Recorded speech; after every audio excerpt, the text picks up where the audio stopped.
The Femme de la Femme podcast is recorded in the land of the Turrbal and Yagara peoples. We would like to acknowledge the traditional custodians of the land and pay our respects to their elders, past, present, and emerging, and extend that respect to all Aboriginal and Torres Strait Islander peoples. We recognize their continuing connection to land, waters, and community and acknowledge that sovereignty was never ceded. This always was and always will be Aboriginal land. Hello, community. Welcome to the Femme de la Femme podcast. We are back again. This is episode number 5. Thank you for being here. And this one's a very special episode because I'm really excited personally because I'm keen to learn so much about this topic, which I have been very intimidated by, not gonna lie, but it's grant writing, and we have a very special guest. We've got Sunny on the line. Hi, Sunny. Sunny Lu. Hello. Yes. Yeah. Thank you so much for having me, Tika and Jacinta. And I'm so excited to chat about grants because I totally remember as well when I saw my first grant, and the first one I wrote was so bad, and they are terrifying. So we'll fully acknowledge that, but it's also a skill. Awesome. Oh my god. Yeah, we all got to start somewhere, to be honest. But before we get into it, I wanna can you introduce yourself a little bit more? What's been happening? And I suppose. And before we start, I'd like to acknowledge the traditional custodians of the lands that we're all meeting on, even across some international waters as well, and pay my respects to elders past, present, and emerging. So my name's Sunny Lu. I am a soul pop artist. I live on the Yugambeh language region, which is the traditional name for the Gold Coast. And I'm also a Wowin woman. So my country is down near Coonamble in regional New South Wales, where my Indigenous ancestors are from, and my other grandparents immigrated from the Netherlands. I grew up in the Gold Coast. I love making music. I kind of came to music a little bit later in life. I always loved singing, but I just kind of really lacked a bit of I suppose a lot of self-esteem and confidence. And I became a school teacher and didn't actually get into music till I started singing in my first band when I was 26 or 27, and then started releasing music as a solo artist when I was 30. I legit thought you're still in your 20s. What the hell? Oh, thank you so much. I love you so much now. But no, I agree. I'm turning 31 in August, so I can still relate. Yeah. Gosh, I think that's almost another topic in itself. Being in the music industry, as a mature woman or person, Absolutely. But no, you're amazing. You're doing so good. And guys, Sunny is also performing at BIGSOUND, which is huge. Congratulations. Oh, thank you. Yeah, I was really grateful. Yeah, I almost didn't apply because I was just feeling a bit burnt out at the start of the year when the applications opened. But I've also been doing my best to be okay, pick yourself up and try again. And I did that, and it kind of paid off. So I'm very grateful to get to showcase. Yeah. Awesome. Well, if anyone listening going to BIGSOUND, definitely catch Sunny Lu's set. I'm doing 3 different showcases: Tuesday, Wednesday, Thursday. Cool. Yeah, so and one of them's right after the opening ceremony, the Tuesday afternoon one at Soundgarden in Gula Gula.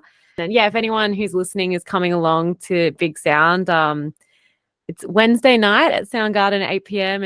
and Thursday on 7 p.m. as well. We'll be doing our full set, so I'm really excited and I'd love to see you there. So that's so cool. Yeah. So is Sunny your solo project, or I know your partner Matt is also in the band, but it's not a band.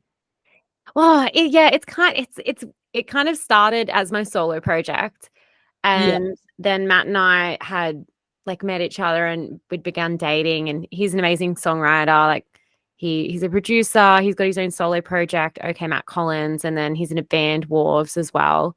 And I suppose we just kind of naturally started writing together and working together more and more. And he's a really big part of Sunny Lu.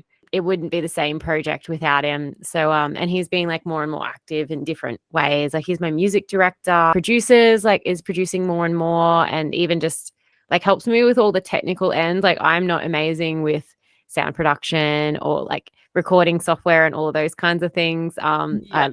don't really have a great grasp on music theory. So it's kind of nice. Right. We're a good team in a way. We fill in a lot of each other's deficiencies.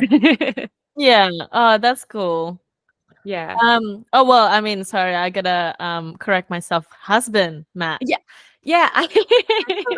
Yeah, we got married, gosh, like a month or so ago. Oh, Um, it was the best. It was the best. I keep forgetting as well. I'm like, my boyfriend, I'm like, no, I can say husband now. It's so cool. oh, that's so cool. What a big year for you guys. Yeah, I feel so grateful. Like, yeah, it was really like we got engaged as well, only like in March, and I was like, let's just do it. Let's just get the thing done. And it was great. So Okay, I was gonna say, did you elope? yeah, we were originally planning on eloping, but we got a really lovely offer from our friends who own a gin distillery on the Gold Coast, and like you could just like have the wedding here, like we won't charge you for the venue.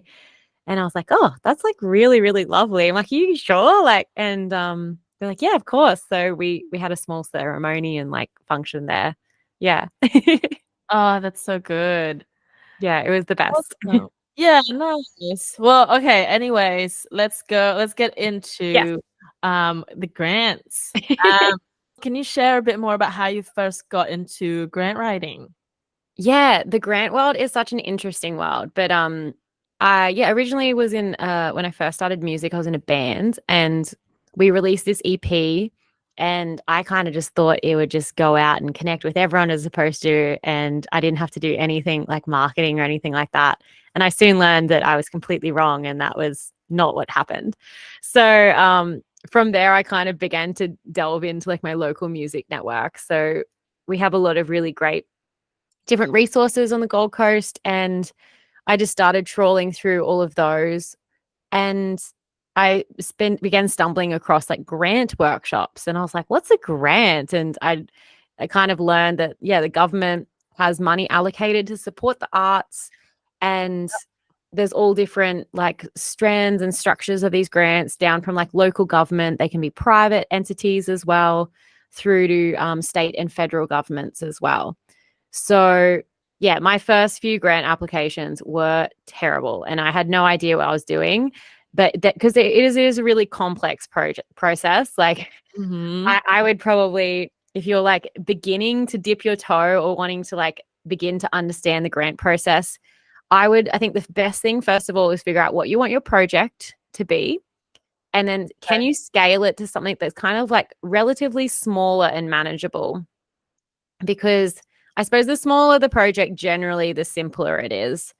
And there's less moving parts, less quotes to get, less people to confirm for the project.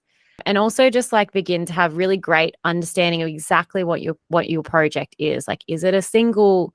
Like, are you going to write and record a single? Do you want to do a music video? Is it an EP? Yeah, it's a workshop to engage specific people. Like just knowing exactly what it is really, really important at the foundational stages. I remember hearing a great quote at a grant writing workshop. Sam Morris, she's incredible. She does heaps of work in the conservation spaces. And she's like, the biggest reason people don't get money is because number one, they don't apply. So the first thing is just like beginning to be okay with throwing a hat in the ring. It doesn't need to be a perfect application because I think it's nice to be gentle on yourself and give yourself time to understand all the information you need to consume. Yeah. And then also just begin to get more clarity about yourself and your project because you need to communicate those really, really clearly. Oh, that takes me back because for background, I guess like Sunny and I, we met at 4000 Studios. This was when I was doing my 4000 Talents residency, and you're currently still a resident. In a way, it's a grant. It's non-monetary, but it's also a grant by our prom course that I managed to secure. And like took me back to like because that was my second time applying. The first time it was like predominantly ChatGPT and it just didn't sound like me at all. Yeah, it's so fair that I didn't get it, but it's just a lot of growth from there. Yeah, and it's also like I think like it's great to clarify as well. Sometimes as well with grants, it's not just like money. It can be great opportunities. Though like APRA has some fantastic opportunities. Like they have the professional development grant each year, which is up to 10 grand to do PD for your own self. So and then also the mentorship where you get mentoring plus money to catch up with your mentor. So, but yeah, like there's these great opportunities, even Oz Indies. It's not a paid opportunity, but they do the women in music, and also for non-binary and gender non-conforming people, women in music mentoring program, which I did a few years ago. And like phenomenal, because you just get to connect with someone who's further along in their career, has experience in what you're wanting to learn, and you get to evolve and grow. So yeah, it doesn't always have to be like large sums of money to make a big project happen. It could just be really cool mentoring or like residency opportunities like you got to do through 4,000. Yeah. Oh, Yeah. that's so cool. You just mentioned so many different like great opportunities that I need to listen back to this episode and just like take notes. Yeah, awesome. That's great to hear. So like what do you think were like the most impactful grants that you received so far? Yeah, probably the most impactful grant so far has been through the City of Gold Coast. So they used to have the Regional Arts Development Fund, which the RADIF grant is around a lot of regional areas in Queensland. So if you're listening and you're in like, a regional Queensland-based area, your local government or council might have a RADIF fund open or starting up soon.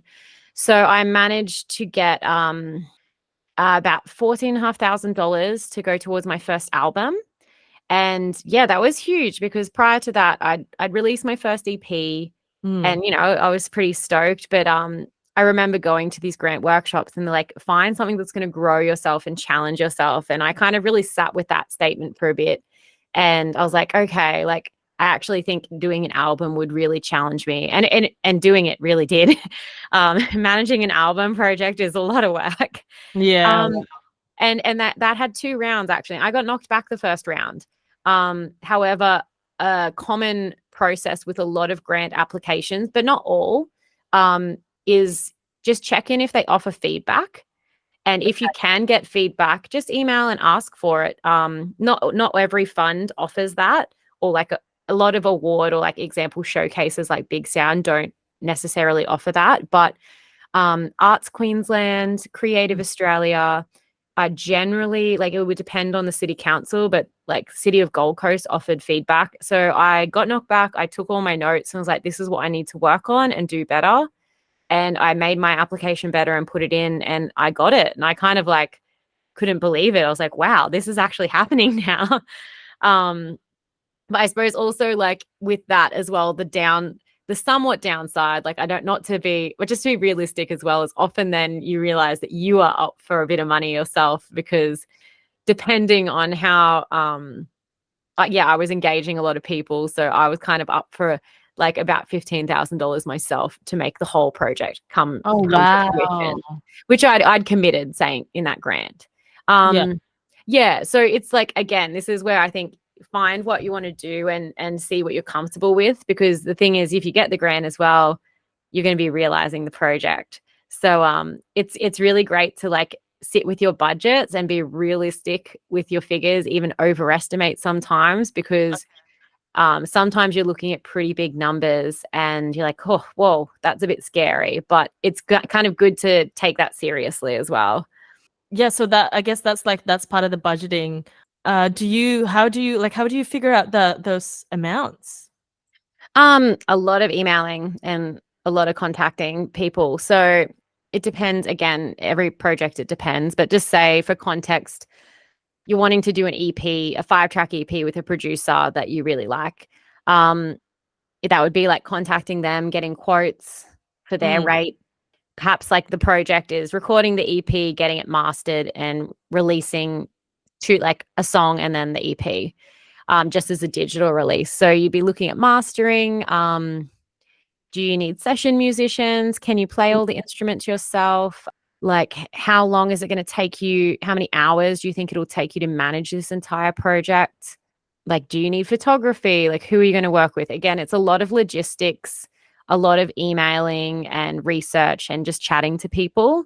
The key thing as well, if you're going to apply, is giving yourself heaps of time. Do not try do a massive grant application the week of. I do not advise that. Me with my BIGSOUND application. I think that's slightly different. Like I'm thinking of like things the size of like the some Arts Queensland or Creative Australia grants. Like yeah, you often need to get letters of support and quotes. So you're talking to multiple or emailing multiple different people all on different schedules, trying to organize your letters of support and quotes in time and then present them really well. Because as well, like all of these grants are assessed generally by peer assessors who are practicing artists in your general area or around Queensland or Australia. And you just need to make it as clear and as concise as possible for them to understand what your project is and what you're going to do, how much it's going to cost, why it matters. Well, like touching back, you mentioned grant workshops. Yeah, so I think it would depend where you are specifically. Yeah, but I came across them through the City of Gold Coast and Gold Coast Music Network. Yeah, I think from time to time, Q Music, I think I have seen them offer like workshops. If any organization announces a grant, they'll often offer a question session or a Q&A session to come along to and check that out.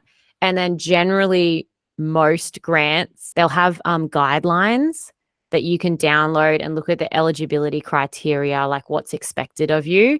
And they can be pretty dense documents, but I think it's really good to just sit down, like make yourself a cup of tea. And also as well, I've done a few sessions with Christy before, but Cadence Group, Christy Costello, she's an artist manager, so she manages Busby Maru and her daughter Tia Costello. Yeah, she's a really awesome grant writer. I've done a few like mentoring sessions with her, and she's been my mentor previously. And she's got great resources on her website. Yeah, awesome. So like what are the essential, would you say the essential components when it comes to like grant writing? Yeah, definitely. I think like number one, time, like give yourself enough time to do as best a job that do the best job that you can. Number two, you have to know really clearly what your project is. And I think like imagine you can explain it to a kid and it makes sense. Like it needs to be really clear and succinct with what you're doing, why it matters, like who you're working with, all of these things. With your and like I suppose that also then comes back to your budget and your quotes.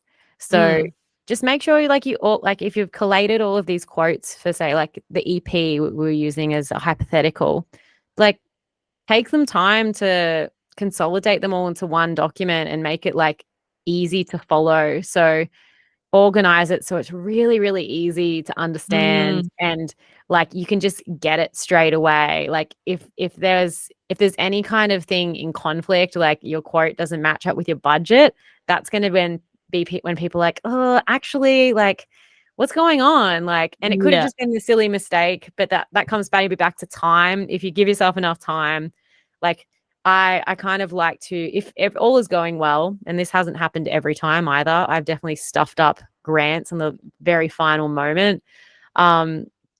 Like I like to try have everything done a week before and then just take my time and check in and just proofread things slowly, double check and triple check my budgets to make sure everything is all like as it is and I haven't made mistakes. Because sometimes I've done that and be like, oh my gosh, I like stuffed up my calculations with that, and I'm really glad I picked that up. So wow. It just feels like writing a business plan or something. Like it's a big report. It essentially is. Think of it as just like a really massive school assignment.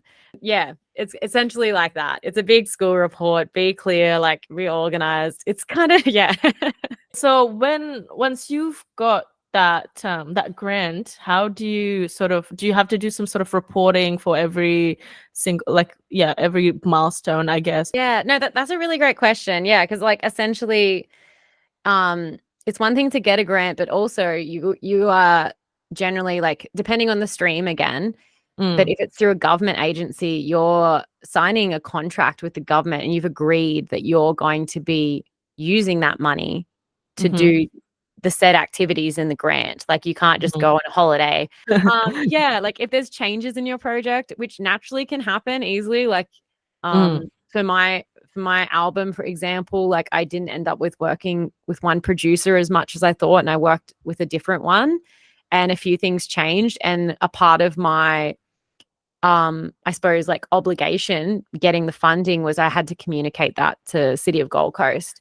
And they like weren't, they just needed to know that there were changes happening. And I just had to go, oh, like, look, I'm now working with this producer a little bit more, which I kind of did. I said, oh, if the opportunity arose, I'd love to do this. And it did. So I went with it. And they're like, cool, thank you for letting us know. We've added a note to your file.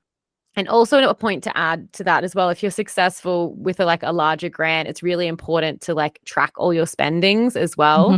And I think it's just really great as well to compare what you projected you'd spend for the project and what you actually did spend for the project. Because you do need to do an outcome report at the end of it. Yeah, no, that makes perfect sense. For my album grant, when I did that, I had said I was going to work with 3 different producers.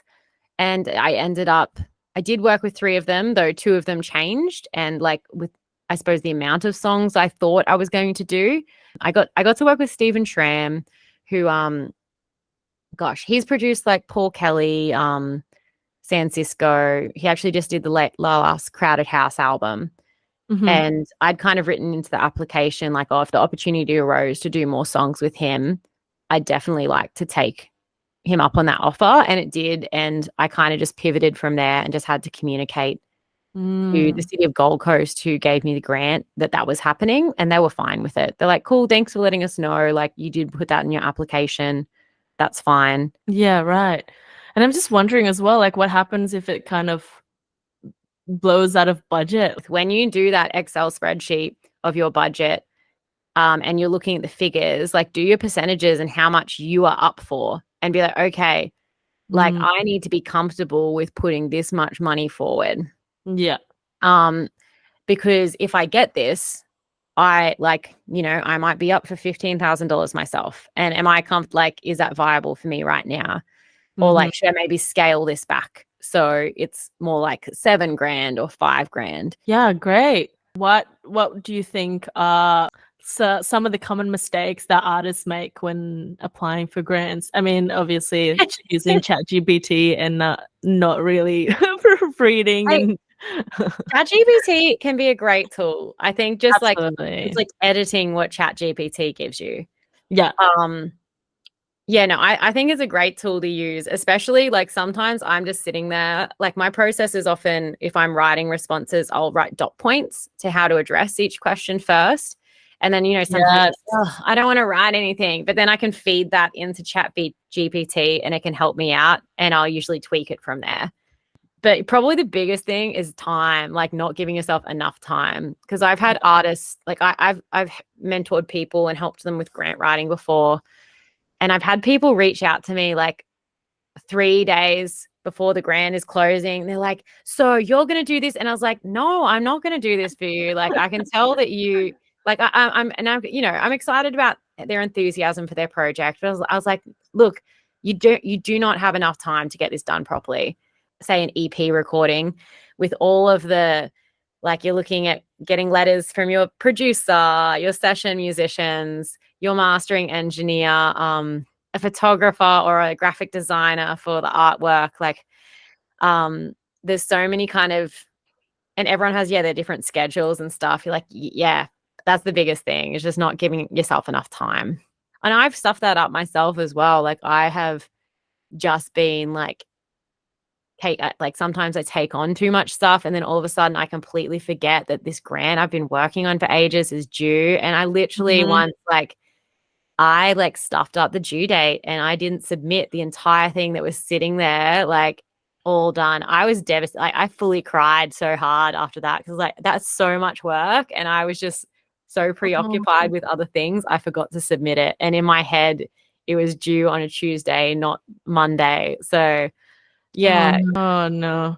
I don't want that to happen to anyone else either. It sucks so bad. So Yeah. And yeah, I mean, we as artists, like we can be procrastinators because like I'm pretty much like that. So I mean, I guess it's really important. Yeah, it's important to give yourself enough time. Yeah, so you can have like someone else to look over your proposal, or yeah, just make sure you don't miss anything. And oh, actually, what you just said then, I think that's probably yeah. a great tip to do well is like give your application, not the whole thing, I reckon, but just like the explanation about what it's about and why it matters. Give it to someone to read and ask Mm. them, and then ask them like, oh, so based off that, what's my project about? And they should be able to tell you straight away. And if they can't, like that's a great test of going, oh, I actually really need to work on this.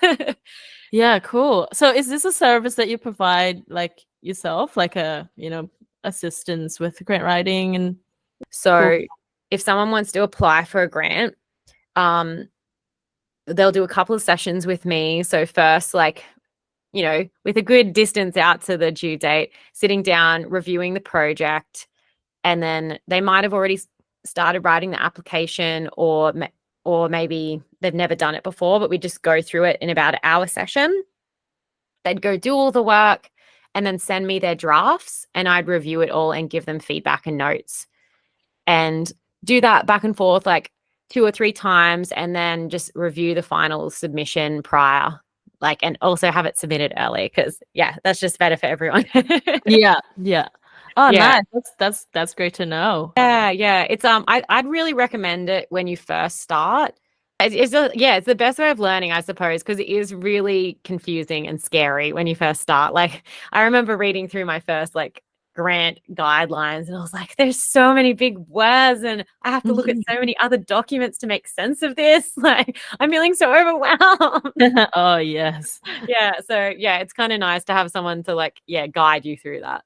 Yeah. I think that's why I've been sort of putting it off as well. I mean, I've applied for like 4,000 talents and like Big Sound and stuff, but like just looking at those big, Arts Queensland and I think a while back they did an amazing little smaller grant fund where I think it was between $2,000 to $7,000 for smaller projects. right. But like the QUASP fund is a monster, and it is so competitive. So yeah, I think if you're in a regional area though, the RADIF funds are really fantastic. Like I was just reviewing the Gold Coast one, and they have like a professional development fund, so people can apply for up to $2,000 to engage in some sort of professional development. The small grants fund, which is a really great one, they can apply for up to $5,000, and it's a rolling grant fund. So they'll find out their result within 8 weeks. And then there's a larger one, which is up to $15,000, but has set opening and closing dates. So you're kind of restricted to that time frame. You mentioned, what was it, rolling grant? Yeah, so some grants are rolling funds, and essentially if you ever hear of that term, that just means they've been given say $100,000, and once they've spent all that money, it's gone. So they could, you never know, they could have like $25,000 applications in opening week, and they get them all assessed and all the money's gone, or it could be spread out over the entire like financial year or grant period. Or there's other funds that just have specific opening dates and closing dates, and they generally are quite cyclical in nature. So Arts Queensland, Creative Australia, Music Australia are a lot like that. Like most recently I was reading, I didn't apply for it, but I think it's a great one to look into, is Music Australia. It's kind of like the music body of our federal arts funding organisation, is offering music specific support, and they just recently had a fund close that like are helping artists either make new music, tour, or engage in professional development. I think I saw the ones that was like 10,000. It's like international artists fund, like one for like development, one for touring, one for yeah. Music Australia shared it, like all that successful applicants, which was kind of cool. Like and as well, you can look up, most grant funds will post their previous successful applicants as well, and like a summary of what their projects were. And I think that can be a great guide. Like I think sometimes like Yeah. having a look at the previous successful applicants of say QUASP and go, okay, like, and if you're a contemporary musician, have a look and go, oh, how many contemporary music projects like got through, or like who were they by? Like just to give me a gauge as to whether I should be putting my time into this right now, or should I like be thinking, looking elsewhere, or thinking outside the box. Yeah. Oh man, information overload, but this is great. This is awesome conversation. Thank you so much, Sunny, for the insights. Yeah, I think we've pretty much covered everything. Unless there's any tips. I know. I suppose like one other thing I thought of as well, it can be like sometimes grant writing can be like the most devastating thing in the world as well. Like that's I think a really good reality to remember. Like, because I'm also like a peer assessor for Arts Queensland. And so it's really interesting. I still haven't been successful with an Arts Queensland grant either. And like I would say I'm a pretty good grant writer as well. And I think that just like demonstrates how competitive it is. Like they have so many incredible applications that come through. Yeah, it's like it's really hard as well being an assessor and looking at all those applications. You're like, man, like you like get really excited about some people's projects, but then on the broader scheme of things, also when you're working at like diversifying different art forms that are being supported, and also making sure you're diversifying different geographical locations that are getting funded, say across the state, so it's as fair as possible, is really hard. And it doesn't always work out for everyone. Like I think going for all those opportunities, like how you got your residency at 4,000, like go for those, like all of those development opportunities that don't necessarily have money, but like let you evolve as an artist or a creative as a person. Like they're really cool as well. And yeah, maybe just start small and slowly make your way up, because yeah, I've definitely been pretty devastated by not getting funding a few times. But then also on the flip side, I just like, cool, I'm just going to keep moving forward anyway, and I'm just going to let it happen, but it's going to be slower than I would have thought it would have been. Yeah, and you still get to upskill on your grant writing skills. So yeah.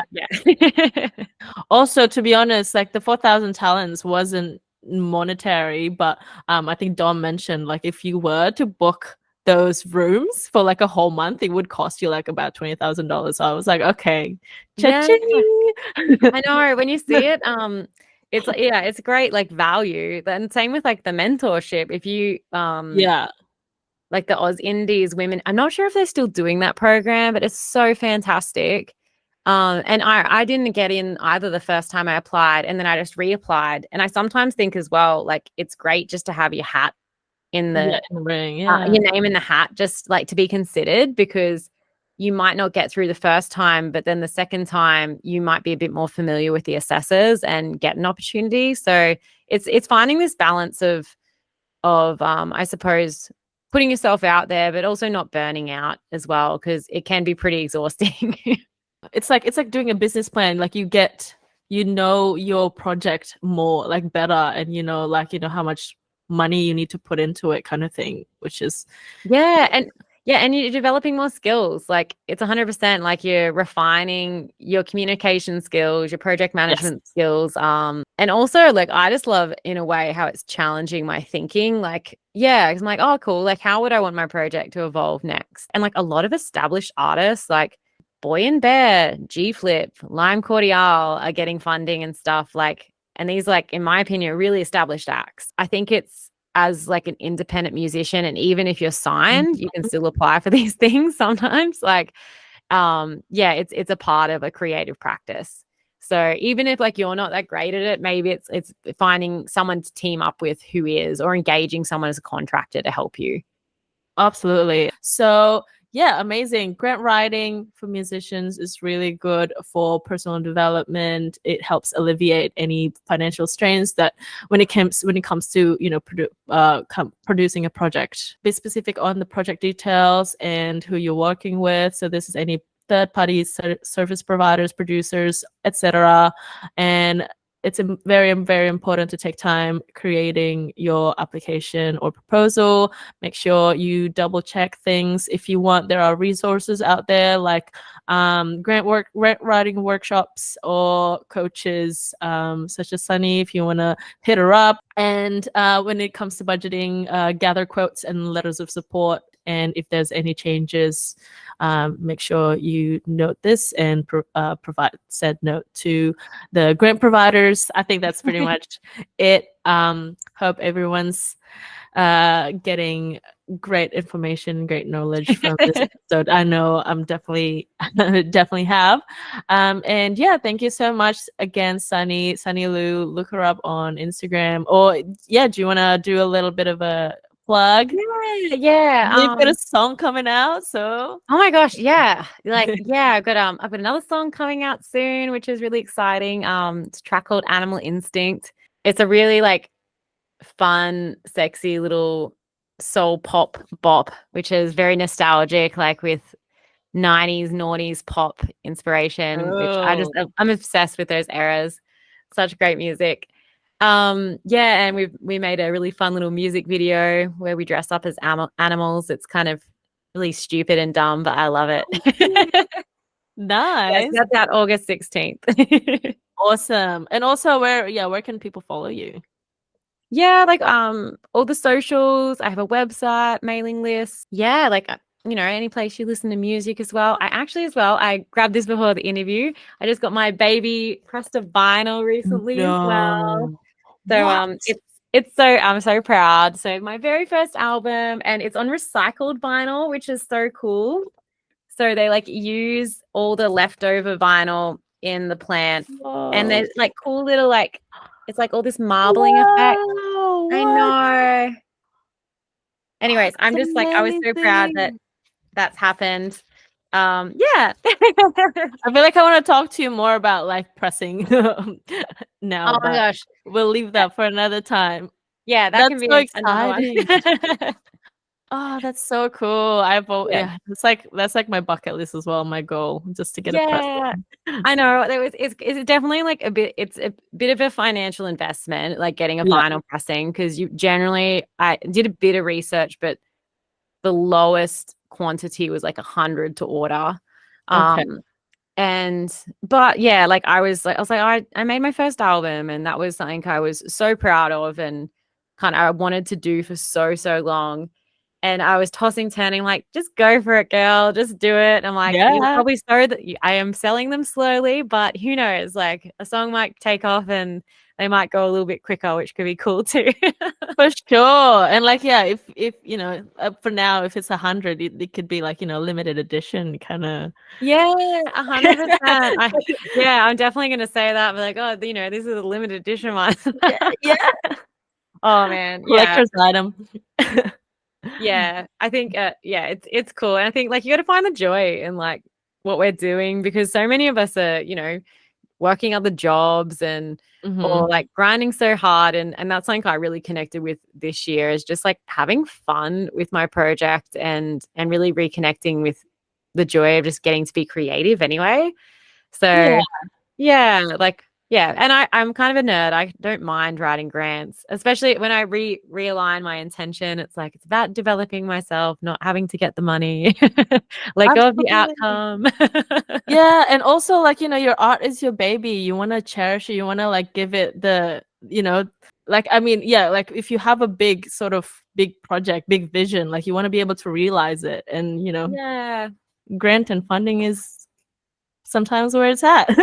Yeah, sometimes. And it's also not the be all and end all, because like like I got funding for my first album, and I have applied several times for like my second album, and I haven't gotten across the line. But I kind of was like, I'm really comfortable with that too. I just, when I missed out on funds, I was like, that's okay. It's just going to take a bit longer, as I said earlier, and I'm really fine with that. Like life has its own plans for me, so I'm just rolling with that.